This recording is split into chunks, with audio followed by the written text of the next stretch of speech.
When you see a large blue building with yellow accents standing out like a Swedish flag, it is most likely an IKEA store. When you step into the building, you are engulfed by the attention to detail and the amount of planning that goes into it. As a result, you cannot help but pick up a cart. In fact, you might purchase what you do not need and not realize it just because of how it is set up. What if I told you that this store once operated from a tiny shed and no supplier wanted to do business with it because they feared being canceled?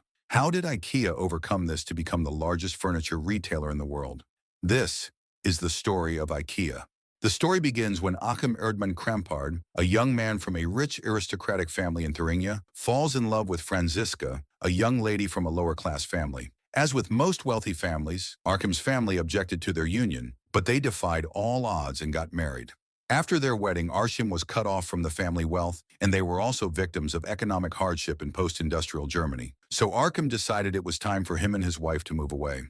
With the money he had left, he purchased a timber estate near Agunnaryd, Sweden. In 1986, the family moved to the 449 hectares of land where they farmed, reared animals, and took in 5 dogs as pets. As time passed, the family grew, and Franziska soon gave birth to children. All seemed to be going well until the family faced a financial crisis. Although no one witnessed this incident or knew the exact cause of it, Achim came home one day, shot all 5 dogs, and pulled the trigger on himself, leaving his pregnant wife and 2 children alone to struggle for themselves. Devastated, confused, and angry, Franziska decided she needed to pick herself up and make it all work for her children. So she began overseeing the farm affairs, and soon enough, profits started rolling in. Fortunately, this was enough to give her children a comfortable life and a good education.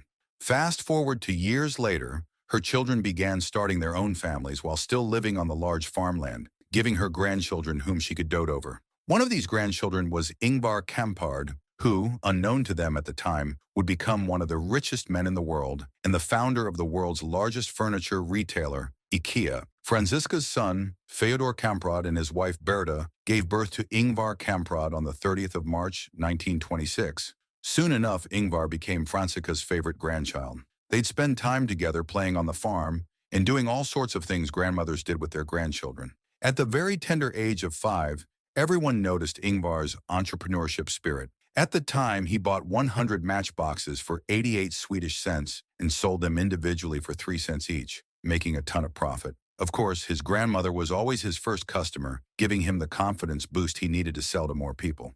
After selling matchboxes for a while, he discovered that he could buy different goods in bulk, sell them at much cheaper prices individually, and still make a good profit. Clocking this idea, he expanded into selling more goods like fish, Christmas tree decorations, pencils, ballpoint pens, and even seeds. Now he had made enough money to buy himself a bicycle, so he would ride on the bike and happily make deliveries to his customers. Ingvar was thrilled by the idea of business and silently resolved to follow this path for the rest of his life. In his teen years, Ingvar attended Hvitfeldtska High School, where he began his battle with dyslexia. He soon discovered how difficult it was for him to understand and coin words together, but that didn't stop him as he struggled to pull through. Plus, he continued his business and managed to sell products to his colleagues at school and make a profit from it. Eventually, Ingvar graduated from school, and as a reward, his father gifted him some money. Like the businessman that he is, Ingvar decided to transform his small business into a full-blown retail business. So on his Uncle Ernst's kitchen table, Ingvar founded IKEA. His brand name didn't require much brainstorming, as it is the initials of his name and the places he grew up. I and K are his name initials. Ingvar Kamprad. E stands for Elmtaryd, the family farm where he was born, and A for Agunnaryd, the nearby village where he was raised. And just like that, he began his business with a tiny shed in front of his house for customers to pick up their orders. Now the question remains, how did IKEA go from a tiny shed to 473 stores in 63 countries? Initially, Ingvar imported all his goods, from pencils to pens and other things his customers demanded. As always, his family supported him by helping him however they could. In fact, when he decided that he needed further education in business and commerce to master his craft, his parents took over his business and managed it. While away from home, the business was sustained, but not much profit was made since he couldn't give it his full attention.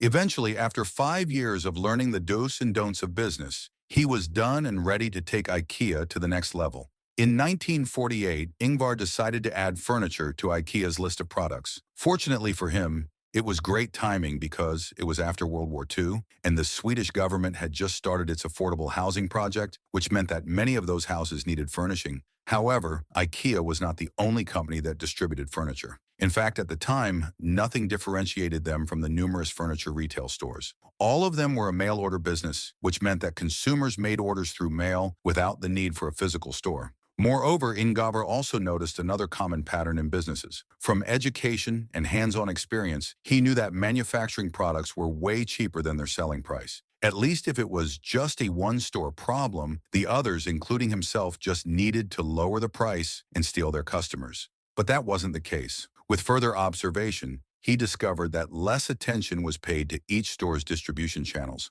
which meant that they spent more on distribution and, by default, added their expenses to the final selling price, making the products more expensive. So he resolved that IKEA needed to evolve by providing a physical store and finding a way to run a cost-effective distribution chain. He decided to take a huge risk and solve the first problem. First, he purchased a large, run-down department store for $1,600 and spent another $75,000 on renovations. Then he designed the stores with IKEA's furniture products. Finally, to simplify the supply chain, he canceled most of the product offers and announced in newspaper brochures that IKEA was now a furniture and domestic product business. In 1958, the first store, Mobile IKEA, opened in Älmhult, Småland, to a long line of about 1,000 customers. To Ingvar's surprise, his gamble of opening a physical store became profitable. After the opening day, customers kept trooping in and spending time and money inside the IKEA store.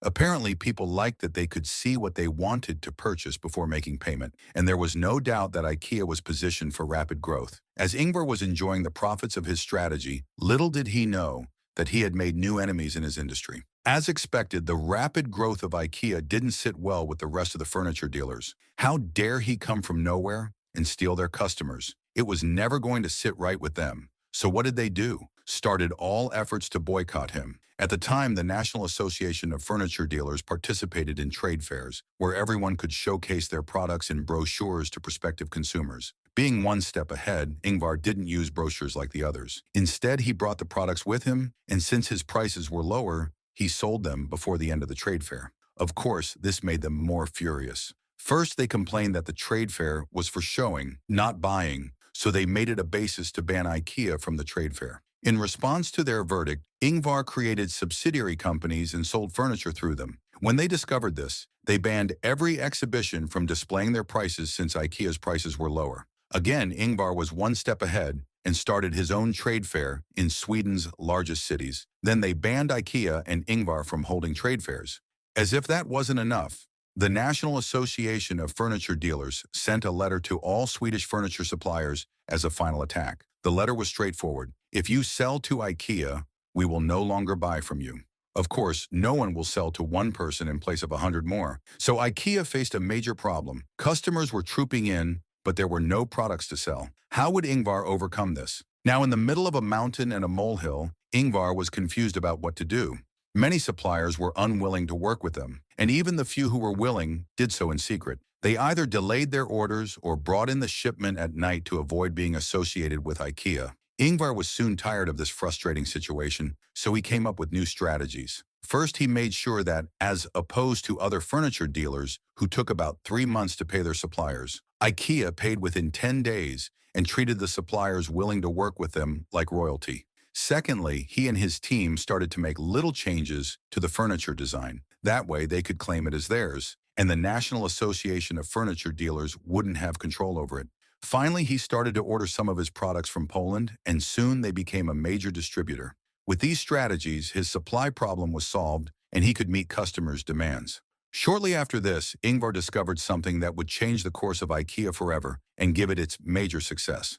On a fateful day, Gils Lundgren, an employee responsible for the IKEA logo, was asked to deliver a table to a photo studio when he struggled to fit it in the trunk of his car. So he thought to himself, why not take off its legs? This simple burst of idea led to the invention of the IKEA flat pack designs. With the flat pack, customers could order and get their furniture on the same day and easily transport it in flat boxes. With this kind of design, consumers could take their furniture in pieces and screw in the parts when they get home. This gave them a sense of emotional attachment to the product, now termed the IKEA effect. This way, the cost of production is lower, quality is not compromised, storage and transport are easier, and good profit is made. Now Ingvar has achieved his ultimate goal, and IKEA is on its way to major success. Soon Ingvar opened a new store in Stockholm, which was much bigger and more carefully planned out. This new store, located in the Stockholm countryside, was huge, about the size of an 8.5 football field.